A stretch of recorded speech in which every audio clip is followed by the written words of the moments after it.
Hello students, आज हम start करेंगे paediatrics. So what is paediatric? It is derived from Greek words paedia means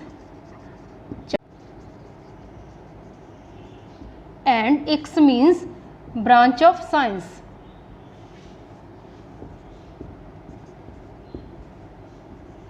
So what is pediatric? It is a branch of science which deals with the child development and care with the diseases of the childhood and their treatment. तो paediatric क्या है? एक medical science की branch है जो deal करती है बच्चों की नॉर्मल ग्रोथ एंड डेवलपमेंट का जो पीरियड है उसके साथ भी ये डील करती है, प्लस जो बच्चे में चाइल्डहुड टाइम में जो नंबर ऑफ डिजीज़ कंडीशन होती है और प्लस उनकी ट्रीटमेंट के साथ भी ये डील करती है। So this was all about the introduction and definition of pediatric. Who is the father of pediatric?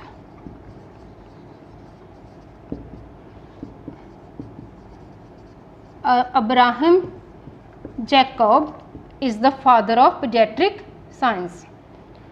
So this was all about introduction, definition of the pediatric, and today we will discuss about the modern concept of pediatric nursing.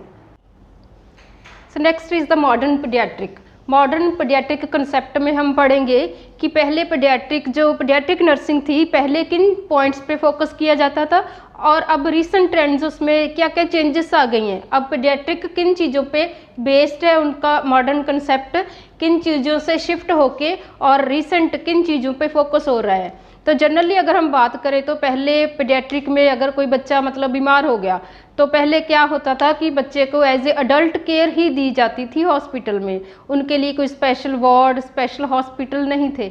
लेकिन अब modern जैसे जैसे नई नई research हो रही हैं तो अभी बच्चों के लिए अलग स्पेशल वार्ड है, अलग एज ए स्पेशलिटी उभर कर आई है पीडियाट्रिक नर्सिंग, ताकि बच्चा जो है हमारा साइकोलॉजिकली डिस्टर्ब ना हो। पहले सिर्फ जब बच्चा बीमार होता था तभी उसको केयर दी जाती थी, लेकिन अब बच्चा अगर ठीक है तब भी उसकी ग्रोथ एंड डेवलपमेंट के बारे में उस पर फोकस किया जाता है ताकि बच्चे की अच्छी तरीके से ग्रोथ एंड डेवलपमेंट हो सके। तो पॉइंट बाय पॉइंट हम करेंगे कि कैसे पीडियाट्रिक नर्सिंग मॉडर्न पीडियाट्रिक कैसे बन गई, किन चीज़ों से शिफ्ट होके वो किन चीज़ों पे फोकस अभी हम पीडियाट्रिक नर्सिंग में कर रहे हैं। तो first point is disease centred care. तो पहले जब भी कोई बच्चा बीमार हो जाता था तब भी उसको डिजीज़ की ट्रीटमेंट के लिए सिर्फ वो केयर दी जाती थी, डिजीज़ सेंटर्ड केयर होती थी। जब भी बच्चा बीमार हुआ तो उसे मेडिसिन दिलाने हॉस्पिटल में ले जाया जाता था। लेकिन अब क्या है, अब फोकस ऑन किस पे है? Child centred care. अभी बच्चा जो बीमार होता है उसको तो मेडिसिन दिलाते ही हैं हम, लेकिन नॉर्मल बच्चा जो है बिल्कुल ठीक ठाक है उसको भी हम स्पेशल केयर प्रोवाइड करते हैं। फॉर एग्जांपल वैक्सीनेशन वगैरह करवाते रहते हैं। प्रिवेंशन केयर के ऊपर बेस्ड हो गई हमारी मॉडर्न पीडियाट्रिक। और फैमिली सेंटर्ड केयर हम देते हैं during the time of illness. Then second point is discouraging families on neglect of female child. तो पहले सिर्फ उन फैमिलीज़ को डिस्करेज किया जाता था जो फैमिलीज़ फीमेल चाइल्ड को नेग्लेक्ट करती हैं। मतलब वो जो लोग बुरा मनाते थे कि हमारे जहाँ फीमेल बच्चे ने बर्थ ले लिया, तब जो मॉडर्न लोग थे उनको जस्ट डिस्करेज किया जाता था। हमारे जो हॉस्पिटल पर्सोनल है, हमारी नर्सेज हैं, हमारे मेडिकल लाइन वाले लोग उनको डिस्करेज करते थे, भाई आपको ऐसा नहीं करना चाहिए, कोई बात नहीं अगर फैमिली में जो है फीमेल चाइल्ड ने बर्थ ले लिया। लेकिन अब क्या है, अब स्पेशल केयर दी जाती है फीमेल चाइल्ड को, special treatment, special love and affection care दी जाती है फीमेल चाइल्ड को, because females are the future mothers. Third point is starting care when women became pregnant. तो पहले वाले टाइम में क्या होता था, जब भी कोई वुमेन जो है कंसीव कर लेती थी, प्रेग्नेंट होती थी, तब भी स्टार्टिंग होती थी उसकी स्पेशल केयर की। अभी क्या है, हेल्थ एजुकेशन देते हैं हम एलिजिबल कपल को, कम्युनिटी में जाके कम्युनिटी नर्स जो होती है हेल्थ एजुकेशन देती है फैमिली को कि वुमेन की कैसे केयर करनी चाहिए, गर्ल्स की कैसे केयर करनी चाहिए, because they are future mothers. और जो एलिजिबल कपल है उनको प्लान्ड पेरेंटहुड के बारे में बताया जाता है कि कैसे उन्होंने अपना जो फैमिली आगे चल के फैमिली बनानी है उसके बारे में एजुकेशन दी जाती है। And care before conception. तो बिफोर कंसेप्शन जो है कि 6 महीने जब भी वो प्लान कर रहे हैं कि 6 महीने पहले ही उन्होंने कैसे वुमेन ने कैसे आयरन फॉलिक एसिड की मेडिसिन लेनी शुरू कर देनी है ताकि बच्चे उसके होने वाले बच्चे को आगे चल के कोई न्यूरल ट्यूब डिफेक्ट वगैरह ना हो, बच्चा हेल्दी वेल्दी हो। Then fourth point is special care of sick child. तो पहले स्पेशल केयर, अच्छी डाइट, रेस्ट वगैरह बच्चे को तभी दी जाती थी जब भी वो बीमार होता था, तभी उसको स्पेशल केयर दी जाती थी सिक चाइल्ड को। लेकिन अभी क्या है, कॉम्प्रिहेंसिव केयर है, कंप्लीट केयर दी जाती है ताकि बच्चा फिजिकली भी ठीक हो जाए with the help of medicine और उसकी ग्रोथ एंड डेवलपमेंट भी अच्छी हो। हॉस्पिटल में अगर उसको एडमिट रहना पड़ता है कुछ दिनों के लिए तो तब भी उसकी ग्रोथ एंड डेवलपमेंट डिले ना हो, क्योंकि हॉस्पिटल का एनवायरनमेंट जो है बहुत ही डिफरेंट होता है as compare to family environment से। तो इसीलिए कॉम्प्रिहेंसिव केयर दी जाती है ताकि बच्चा फिजिकली, मेंटली, जाके उसकी कोग्निटिव जो है, इमेजिनेशन वाली जो एज होती है, वो कुछ भी उसमें डिस्टर्बेंस ना आए। तो ये कॉम्प्रिहेंसिव कंप्लीट केयर दी जाती है बच्चे को from the day of conception से लेकर इंट्रायूटेरिन लाइफ में भी उसकी ग्रोथ एंड डेवलपमेंट सही हो, up to the development years तक, 5 ईयर तक बच्चे को हम कंप्लीट केयर देते हैं ताकि बच्चा जो है फिजिकली, मेंटली कंप्लीट वेलबींग जो है वो उसमें वो सही तरीके से वो पैदा हो सके और ग्रोथिंग जो डेवलपमेंट ईयर्स होते हैं 5 ईयर तक उसकी अच्छी ग्रोथ एंड डेवलपमेंट हो जाए, उसकी वैक्सीनेशन अच्छी हो ताकि 5 ईयर के बाद काफ़ी सारी मतलब हमारे जो होती है लीवर भी मैच्योर हो जाता है, इम्यूनिटी अच्छे तरीके से डेवलप हो जाती है, तो बाद में वो अडल्ट लाइफ में अच्छा ग्रो करे। Then fifth point is caring sick child in isolated ward of hospital. तो पहले बच्चे को स्पेशल केयर तो देते थे हम सिक चाइल्ड को, लेकिन आइसोलेशन में देते थे। हॉस्पिटल में बच्चे को एडमिट कर लिया जाता था और सिर्फ नर्सिंग पर्सोनल ही उनकी केयर करने में इन्वॉल्व होते थे। तो अच्छी केयर देते थे मेडिकल स्टाफ उनको, लेकिन बच्चे को जो है तो सभी उनके लिए जो नर्सिंग पर्सोनल जो होते हैं बच्चों के लिए तो अजनबी होते हैं ना, इसीलिए पहले जो है कैसा था, बच्चे को आइसोलेट करके हॉस्पिटल में केयर प्रोवाइड की जाती थी।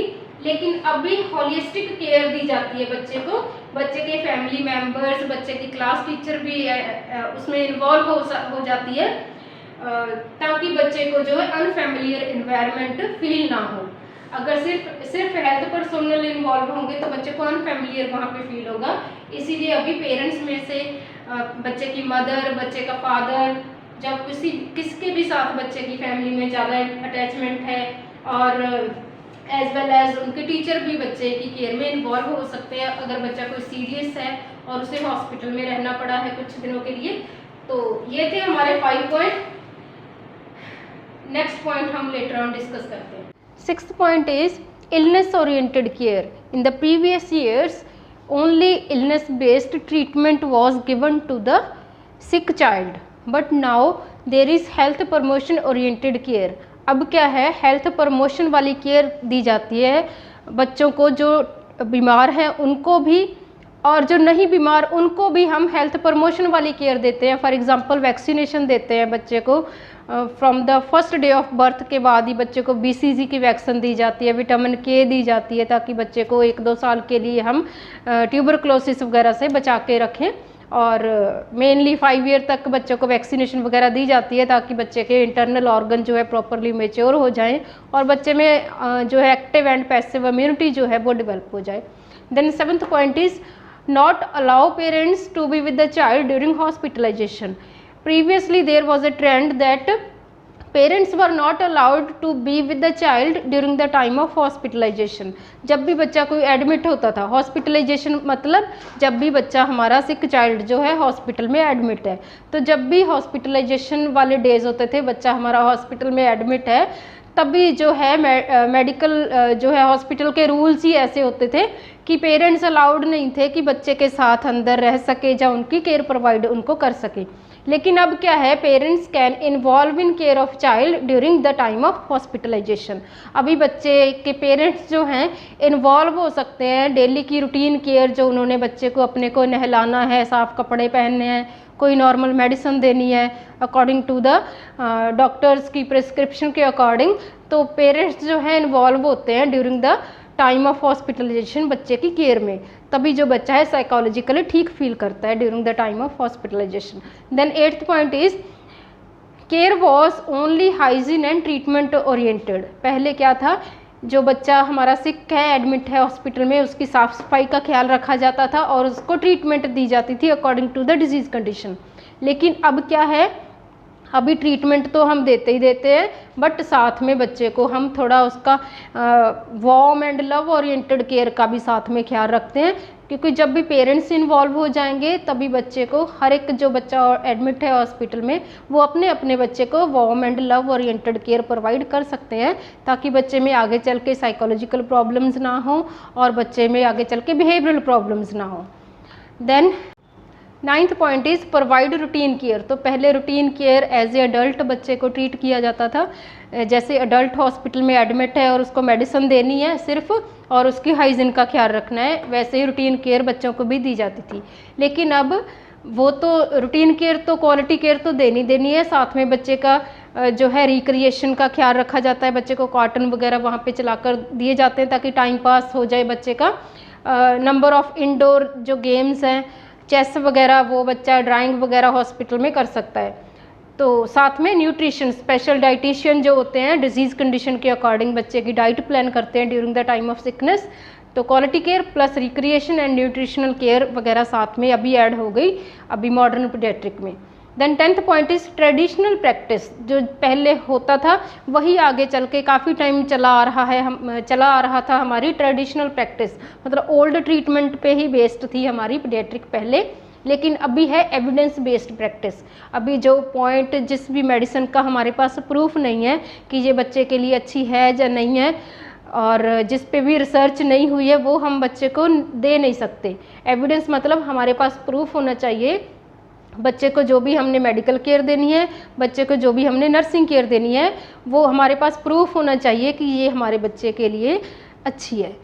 सो these are the paediatric, modern paediatric किन चीज़ों के से शिफ्ट होकर किन चीज़ों में बदल गई, किन चीज़ों पे फोकस हुई हमारी मॉडर्न पीडियाट्रिक, और कैसे ये अलग स्पेशलिटी बन गई पीडियाट्रिक नर्सिंग, और कैसे ये अलग हमारी ब्रांच बन गई मॉडर्न साइंस की। So this was all about modern paediatric. And ऐसे ही आपको ये पॉइंट बाय पॉइंट जो है ऐसे ही सीक्वेंस में आपको ये याद रखने हैं during the time of examination. Thank you.